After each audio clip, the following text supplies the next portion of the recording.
आदेश मिले मैं चरणों में बैठ करके। तो पूज्य श्री सद्गुरुदेव कृपालु जी महाराज, संसार का प्राणी कृपा नहीं कर सकता है। ये श्री नारद भक्ति सूत्र में वर्णन आता है कि संसार से पार जाना हो तो क्या करना चाहिए। कस्तरत मायाम यत् संगांस त्यजति दुस्संगांस त्यजति महानुभावम सेवते। ऐसे महानुभावों का जिसने चरणों का आश्रय ले लिया है, महानुभावम सेवते निर्ममो भवति, वो निर्मल हो जाता है। और ऐसे निर्मल जीव के ऊपर में ऐसे कृपालु सद्गुरुदेव कृपा करते हैं और वो संसार सागर से भवसागर से पार हो जाता है। महाराज टीवी पर बड़े बड़े विद्वानों के बड़े बड़े लोगों के प्रवचन आते हैं, पर हम लोग कह देते हैं कि अरे यार इसको बंद करो। लेकिन पूज्य चरणों का जब आज तक पर आता है तो पहले बैठ जाते हैं, भैया जो कुछ काम करना या तो पहले कर लो या बाद में करेंगे। अब भारत का मनीषी विद्वान ये मानने लग गया है। मैं ब्रजभाषा का प्रयोग करते हुए एक बात कह देता हूं। ब्रजवासी शरीर है मेरा, मेरे ऊपर कृपा की है पूज्य श्री चरणों ने। अब ये कहने लग गई हैं, बोले भैया और कछु होए सो होए, पंडिताई तो बड़े गजब की है, गजब को पांडित्य है। आज मान लो, कल मान लो, परसों मान लो, मानना पड़ेगा महाराज जी का केवल पांडित्य नहीं, पूज्य श्री चरण प्रत्येक क्षेत्र के उद्भट विद्वान और अद्भुत व्यक्तित्व के धनी हैं जो हमारे ऊपर में कृपा कर रहे हैं। हम सब लोगों की यहां पर आज मैं तो सोच रहा था कि कैसे होगा क्या होगा। मैंने दीदी से कहा कि कैसे कैसे इंतजाम क्या करना है। बोले भैया ये तो ठाकुर जी की कृपा है और तुम्हारे ऊपर कृपा की है, अब तुम्हारे लिए लाड़ लड़ा रहे हैं तो तुम जो चाहो वो कर लो। मैं सोच रहा था जो तैयारी की, संगत देखी, ब्रजवासी आदमी थोड़ा डरा भी, भैया कैसे होगा क्या होगा। दीदी ने कही चिंता मत कर, ठाकुर जी की कृपा रहेगी। यहां पर तो खुद गोपाल जी और गिरिराज जी बैठे हैं, और जब गिरिराज जी बैठे हैं और अंतर्यामी पधार रही हैं तो मुझे काहे की चिंता है। चिंता तो वो करे जिसके ऊपर कोई हल्का फुल्का हाथ हो। यहां तो साक्षात स्वयं भगवान का हाथ है, तो हमें काहे की चिंता है। हमारे हैं श्री रघुनंदन, हमें किस बात की चिंता।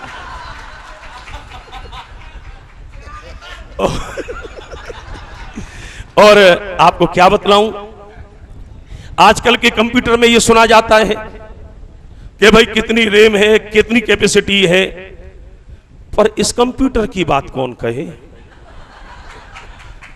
कौन सा पैमाना है जिसकी क्षमता को नाप सके। पर मैं एक बात जानता हूं बंधुओं, संगत से मैं निवेदन कर दूं, संसार की दृष्टि फोटोग्राफी होती है। जैसे आपने पहन रखा है, जैसा आपका वेश है, जैसा आपका परिवेश है, जैसा आपका गणवेश है, वो फोटोग्राफी में आता है। पर पूज्य श्री चरण, इनके चरणों में जो आता है ये तो उसका एक्सरे कर लेते हैं। एक्सरे में आप बाहर कैसे हैं कोई मालूम नहीं, एक्सरे में तो जो आपके अंदर है वो पकड़ा जाता है। और कल दीदी ये बात कह रही थी, पूज्य श्री चरणों के धन धन वृंदावन के मच्छर। कल दीदी कह रही थी कि देखो पूज्य श्री चरण सबों को प्रणाम करने से रोक रहे हैं, पर तुम्हारे लिए तो लाड़ लड़ा रही हैं। मैंने कहा हाँ, ये मेरा सौभाग्य है, किशोरी जी की कृपा है। और सच कह रहा हूं आपसे, मैं रंगली महल में जब गया था तो पूज्य श्री चरणों का तो दर्शन बाद में किया था। अम्मा जी की देहरी की रज अपने माथे पे लगाई थी, और उसके बाद में जो मैंने पूज्य चरण का जो बाहर फोटो है, जो माँ का आशीर्वाद है, उनके चरणों में प्रणाम करके तब पूज्य चरणों का दर्शन करने गया था। क्योंकि तुलसीदास जी ने जब अपनी विनय पत्रिका लिखी तो राम जी के पास सीधे कभी नहीं गए। कबहु के अम्ब अवसर पाए, कछु करुण कथा चलाए। तो मैया का जो लाडला होता है वो बाप का लाडला अपने आप हो जाता है। बंधुओं, मैं और तो आपसे क्या कहूं, पूज्य श्री चरणों के बारे में यदि हम कुछ कहें तो मुझे मालूम नहीं है, इनकी महिमा मंडित नहीं है। ध्यान रख लेना, इनके संबंध में जो बोलता है वो खुद महिमा मंडित हो जाता है। हम इनके बारे में क्या बोल पाएंगे। हमारा सौभाग्य है, हम सबों का अहो भाव हो तब अहो भाग्य होता है। मैं अक्सर कहता हूं, जब तक आपके हृदय में अहो भाव नहीं होगा तब तक अहो भाग्य हो ही नहीं सकता। एक बात मैं आपसे कह दूं, ये श्रीधाम वृंदावन तो वो है, राधा रानी की, भगवान श्री कृष्ण की गोदी है, प्रिया प्रीतम की गोदी है। यहां पर जो आ जाए उसके लिए तो कहना ही क्या है। वृंदावन के संबंध में यहां पर ये लोग कहते हैं, यहां के जो बंदर हैं वो बहुत अच्छे हैं। आपको बतला दूं, मैं कल मैं गया था जब श्यामा श्याम धाम में, तो दीदी कहती चश्मा बचा के रखना। बोले क्यों? बोले बंदर ले जाते हैं।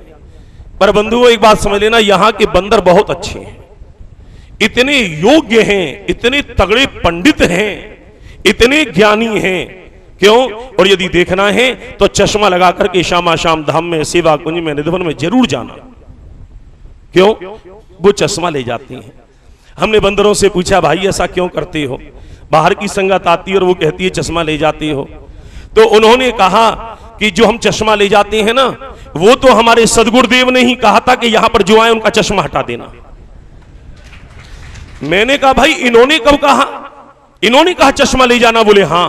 बोले क्यों? क्यों कहा और तुम क्यों ले जाते हो? तब उन्होंने रहस्य समझाया।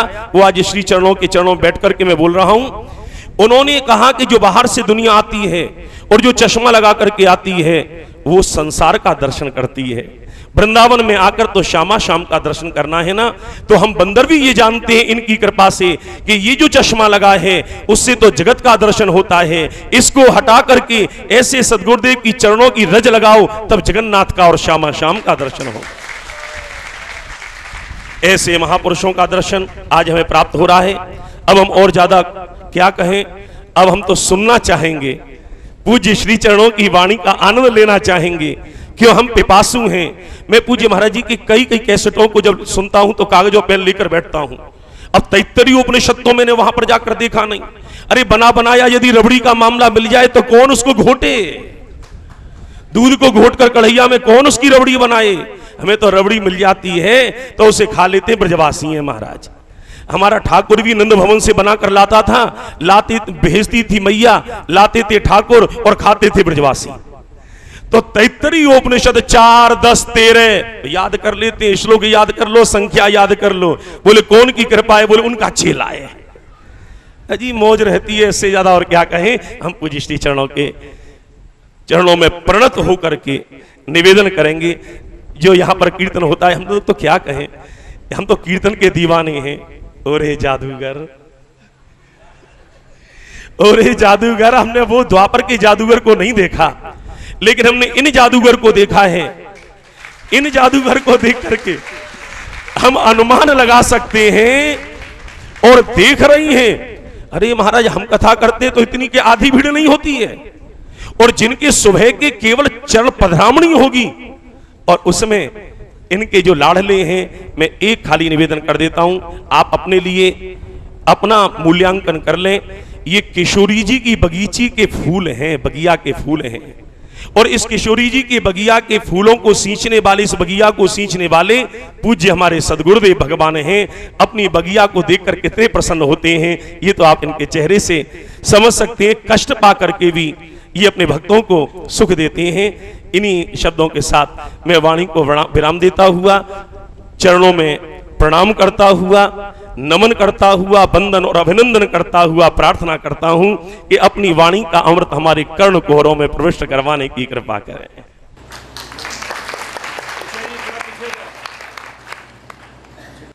बस मैं चिरंजीव पद्मनाभ से, जो इसने अभी भागवत के प्रवचन प्रारंभ किए हैं,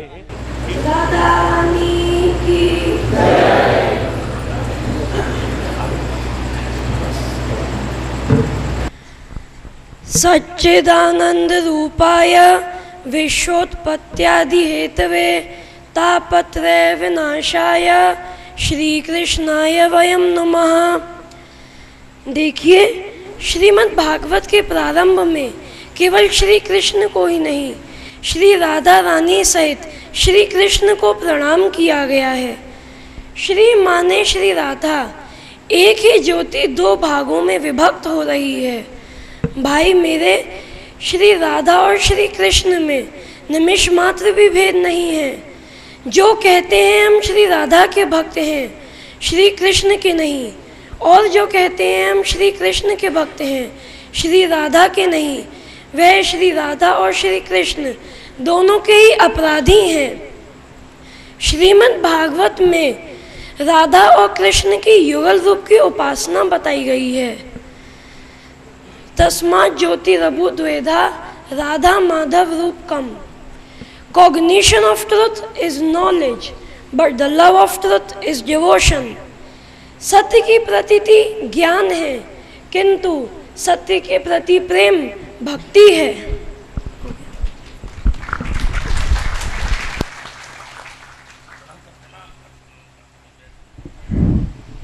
अभी अभी श्री मनोज शास्त्री ने जो कुछ कहा वो एकदम गलत है और एकदम सही है।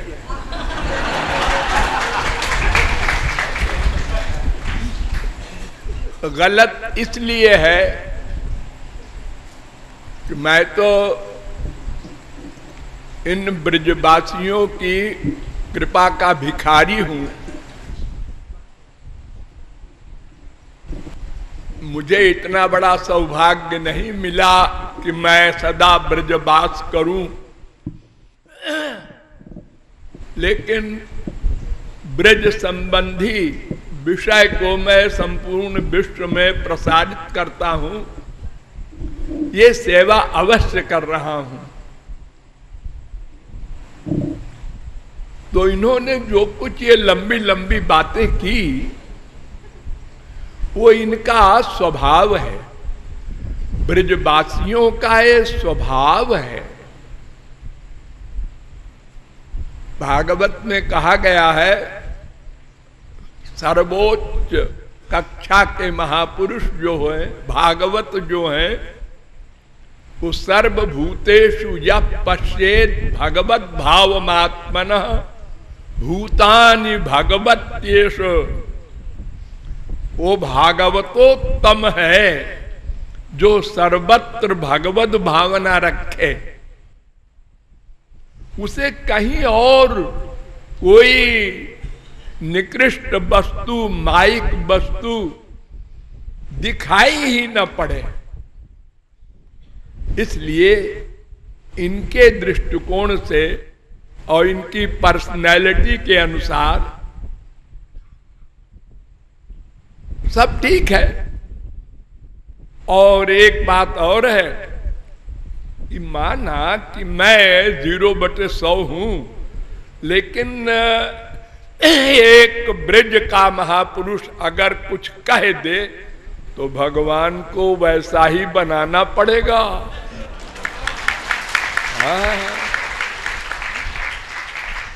फिर राधा कृष्ण की ये हिम्मत नहीं है कि ना तुम अधिकारी नहीं हो। फिर अधिकारी का सवाल नहीं, जब उनके जन ने कह दिया तो वैसा होकर रहेगा। आज नहीं कल होगा। इसलिए मैंने कहा कि एकदम गलत है और एकदम सही है, दोनों बातें हैं। अस्तु, प्रत्येक जीव श्री कृष्ण का अंश है, उनकी शक्ति है, उनका दास है। अतएव आनंद स्वरूप श्री कृष्ण का आनंद ही चाहता है। अनंत बार ब्रह्मलोक तक के आनंद मिले, तामस, राजस, सात्विक सब प्रकार के सुख मिले, किंतु इस अंश ने, आत्मा ने कभी ये नहीं कहा बस बस बस मिल गया। सदा यही बोलती रही आत्मा, हमारा वाला आनंद अभी तक नहीं मिला। तो वो आनंद श्री कृष्ण ही है, और श्री कृष्ण भी अनंत प्रकार के हैं, उनके अनंत स्वरूप हैं। लेकिन वृंदावन के श्री कृष्ण की और ही बात है। यहां का रस सर्वोत्कृष्ट रस है। यहां भगवान का ऐश्वर्य प्रवेश नहीं पाता, उसको ऑर्डर है इधर मत आना। माधुर्य माधुर्य है वृंदावन में, वैकुंठ में ऐश्वर्य है, द्वारिका में भी है, मथुरा में भी है, वृंदावन में नहीं प्रवेश कर सकता। वैसे तो ऐश्वर्य शक्ति भगवान से पृथक नहीं हो सकती, चोरी चोरी सेवा करती है, चोरी चोरी।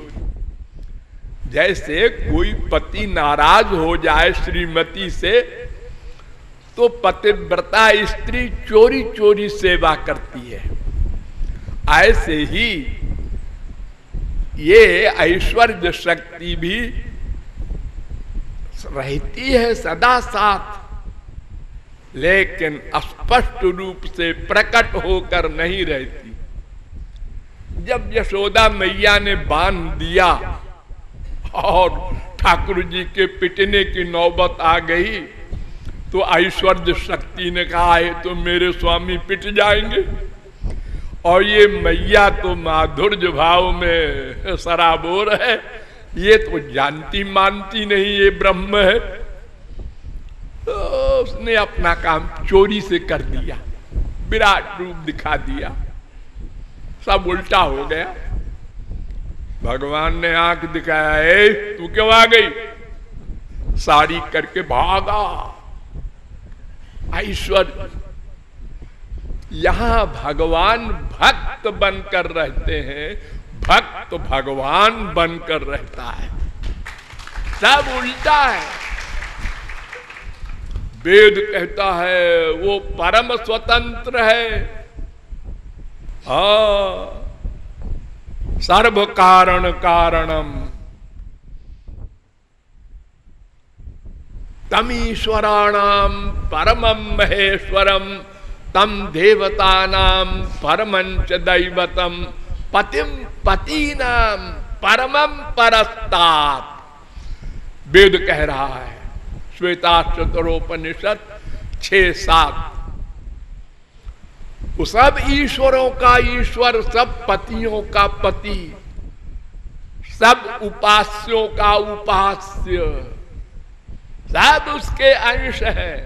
कोई स्वांश है, कोई विभिन्न अंश है। अनंत कोटि ब्रह्मा विष्णु शंकर सब दास है। लेकिन वृंदावन में ये फिलॉसफी फेल हो गई। अहम भक्त पराधीन, दुर्वासा से कह रहे हैं भगवान, मैं पराधीन हो गया। उद्धव से कह रहे हैं भगवान, अनुव्रजाम्य हम नित्यम पूये ये त्यंग्र रेणु भी। इन ब्रजवासियों के पीछे पीछे मैं चलता हूं, क्यों? उनकी चरण धूल मेरे ऊपर पड़े और पूये मैं पवित्र हो जाऊं। ये वो वृंदावन धाम है। यहाँ के रस को वाणी क्या, सरस्वती क्या, कोई नहीं वर्णन कर सकती। केवल ब्रजवासियों की कृपा से ही यह रस मिल सकता है। तो भगवान ने एक शब्द बहुत जोर देकर उद्धव से कहा, भक्त्या हमेकया ग्राह्य। 11, 14, 21 केवल एक भक्ति से मैं प्राप्त किया जा सकता हूं, कोई कर्म ज्ञान तप योग कुछ नहीं। मायिक वस्तुएं मिल जाएंगी और मार्गों से, लेकिन दो काम नहीं होगा, माया निवृत्ति और भगवत प्राप्ति। ये दो समस्याएं भक्ति से ही हल होंगी। ब्रह्मा कहता है, ऐ मनुष्यों, तुम शास्त्र वेद के चक्कर में न पड़ना, उलझ जाओगे। हाँ, मैंने सब मंथन किया है। भगवान ब्रह्म कार्ष्णेन त्रिरन्वीक्ष मनीषया तदध्यवस्यत् कूटस्थो रतिरात्मन यथा भवेत्। 2:34। मैंने समस्त वेदों को 3 बार मथा है। मथा है जैसे दूध को मथ कर मक्खन निकाला जाता है, ऐसे। और एक बात निकाली है मैंने। वो क्या बात है? बस राधा कृष्ण के चरण कमलों में अनन्य निष्काम प्रेम करो, और कुछ ना सुनो, ना सोचो, ना करो।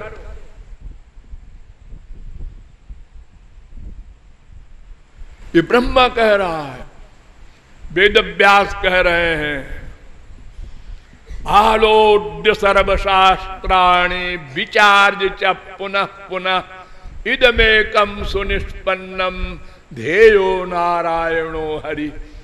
हमने 6 शास्त्रों वेदों का मंथन किया है और एक निष्कर्ष निकाला है, भगवान का निरंतर स्मरण। स्मरण मन से, इंद्रियों से भक्ति नहीं होती। हाँ, वो भी है, लगाए रहो उनको भी। रसना से भगवान नाम गुण लीला गान भी करो, कान से सुनो, सब ठीक है। वो भक्ति नहीं है। भक्ति तो मन से होती है, वो सासंग भक्ति है। सुखदेव परमहंस कहते हैं परीक्षित से, तस्मात् भारत सर्वात्मा भगवानीश्वरो हरि श्रोतव्य कीर्तितव्यश्च स्मर्तव्यो। 3 बात। श्रवण करो महापुरुष से, भागवत, भगवान का नाम रूप गुण लीला दाम जन, और कीर्तन करो, और स्मरण प्रमुख। शौनकादिक परमहंसों ने प्रारंभ में ही प्रश्न कर दिया सूत जी से, पुंसा में कांत श्रेयस तन में संशितुमर्हसि। 1:1:9। महाराज, ये कलयुग है, यहां सब मंद बुद्धि है। मंदास्तु मंद मतयो मंद भाग्यायुपद्रुता भूरीणि भूरि शास्त्राणि भूरि कर्माणि श्रोतव्यानि विभागशः। शास्त्र वेद ऐसे है कि उलझ जाए। सरस्वती बृहस्पति भी अलग अलग सिद्धांत, अलग अलग बातें, तो उधर मत जाओ। वेद कहता है तद विज्ञानार्थम स गुरुमेवाभिगच्छेत् समित पाणि श्रोत्रियम ब्रह्मनिष्ठम। मुंडकोपनिषद 1:2-12। तद विद्य प्रणिपातेन परिप्रश्नेन सेवया। गीता 4:34। तस्मात् गुरुम प्रपद्येत जिज्ञासु श्रेयोत्तमम्। भागवत 11:3-21। महापुरुष के पास, रसिकों के पास जाओ, उनकी कृपा से ही थियरी की नॉलेज, तत्व ज्ञान भी होगा, और भगवत कृपा को भी उन्हीं से प्राप्त कर सकोगे। तो सब शास्त्र वेद संत एक स्वर से कहते हैं, सब कर मत खग नायक एहा, करिए राम पद पंकज नेहा। बस प्रेम करना सबको आता है। कुत्ते बिल्ली गधे भी प्रेम करना जानते हैं। एक कुकरी के बच्चे को कोई पकड़े, वो काटने दौड़ती है। हाँ, तो प्रेम करना सबको नेचुरल आता है। आत्मा से प्रेम करता है, वो आत्मा की आत्मा है परमात्मा। कृष्ण में नमेहित्व महात्मान अखिलात्मनाम 10, 14, 55 भागवत का चैलेंज है। समस्त आत्माओं की आत्मा परमात्मा श्री कृष्ण है। जैसे ये शरीर इंद्रिय मन बुद्धि आत्मा के सर्वेंट है, ऐसे ही आत्मा परमात्मा का दास है। और एक और प्राइवेट बात बता दूं, आत्मा तुराधिका तस्य, उन परमात्मा श्री कृष्ण की भी आत्मा राधा है, ये न भूलना। इसलिए पहले राधा बाद में श्री कृष्ण। हाँ, लेकिन गड़बड़ नहीं करना बुद्धि में। हाँ, ये यम राधा यश्च कृष्णो रसाब्धिर देहश्चैकः क्रीडनार्थम द्विधाभूत। वेद का चैलेंज है। एक ही दो बना है। ममैव पौरुषम रूपम गोपिका जनमोहनम। राधा रानी कह रही हैं, मैं पुरुष बन गई थी तो उनको लोग श्री कृष्ण कहते हैं। तो दो नहीं मानना, लेकिन रस की दृष्टि से, लीला की दृष्टि से राधा रानी की इंपॉर्टेंस अधिक है। उनकी शरण से ही श्याम सुंदर का रस भी मिलेगा। अतएव राधा कृष्ण की भक्ति करना है। 2-3 शर्त है बस। एक शर्त यह है कि हरि गुरु दोनों की भक्ति एक साथ करना है। नंबर 2, निरंतर भक्ति करना है। 1 मिनट 2 मिनट 1 घंटा 2 घंटा आपने मन में भगवान को धारण किया, फिर उसी मन में आपने संसार की गंदगी को धारण किया, तो ये तो ऐसे ही होगा कि कपड़े में साबुन लगाया, फिर गंदगी में डुबो दिया, फिर साबुन लगाया तो इस तरह से तो कभी भी नहीं धुलेगा। यही हो रहा है। अनंत जन्म बीत गए हमारे, अनंत भगवान के अवतारों को देखा है हमने, अनंत संतों से मिले हैं हम, सुना है, समझा है, लेकिन हमने दोनों किया, भी लगाया।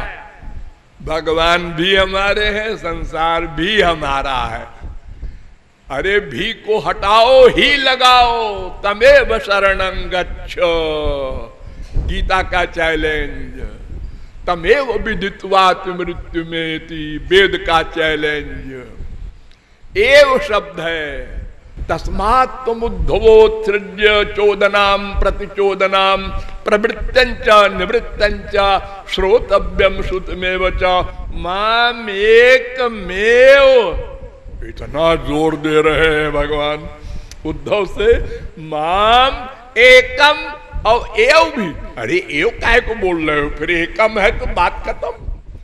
लेकिन हम लोगों की बुद्धि में बैठाने के लिए 2 शब्द, माम एकमेव शरणमात्मानं सर्वदेहिनाम, या ही 11, 12, 14, 15 भागवत। तो केवल प्रेम करना है, अनन्य प्रेम हो, निष्काम प्रेम हो, निरंतर प्रेम हो, बस। और मन का प्रेम, मन का। और भुक्ति मुक्ति कुछ मांगना नहीं। प्राण जा रहे हो, मांगना नहीं, देना सीखो। प्रेम माने देना देना देना, और सर्वशक्तिमान को देना। हाँ जी, हमने देना सीखा है, लेना नहीं। लेने की भावना करते करते अनंत जन्म बर्बाद हो गए। हर जगह लेना, संत के पास गए वहां भी लेना, मंदिरों में गए वहां भी लेना, हर जगह। हमारे देश में 99.9% ये जो भक्ति दिख रही है सब संसारी भक्त हैं। लोग जा रहे हैं तिरुपति मंदिर, वैष्णो देवी, बद्री नारायण, मन्नत लेकर के हमारा ये काम कर देना। तुमने अभी तक ये भी नहीं समझा कि संसार में सुख है कि भगवान में। ये पहला अध्याय है। अगर ये समझ लेते तो संसार न मांगते भगवान से। अरे हमारे संसार में भी कोई मिठाई की दुकान पर खड़ा होकर कहे एक जोड़ी चप्पल दे दो, तो वो क्या कहेगा कि पागल आदमी है, इसको दिखाई नहीं पड़ता। भगवान से संसार मांगता है। अरे संसार से संसार मांगो, नास्तिक बने रहो, ठीक है। हाँ, तुम शैव वैष्णव शाक्त भी कहलाने के लिए हो और भगवान से संसार मांगते हो, तो ये भुक्ति मुक्ति सब की भावना, भगवान के लोक में रहूं ये भी मत